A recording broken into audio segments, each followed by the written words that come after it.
yokuthandaza ithi wongena endlini uvale. Ithi ubuse ukhuleka kuyihlo osezulwini. Manje na akikho lokhu uyabona nje mina noma ngihamba kulezi zinto zika social media angulaleli mina umthandazo ngoba umuntu akathandazi kimi. Mina nje mangifica umuntu othandazayo ngoba angazi nokuthi uzirekhodelana umuntu othandazayo. Uzirekhodelani umuntu othandazayo. Hawu mpostoli ngicakwa abantu abaya necamera athi emthandazweni entabeni ahambe necamera ayozirekhoda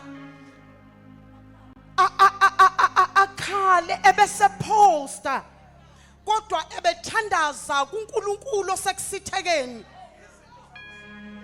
Izinto zethu bazalwane izinto zethu zaseyindaweni zokuyivalela noNkulunkulu uyikhipha kanjani?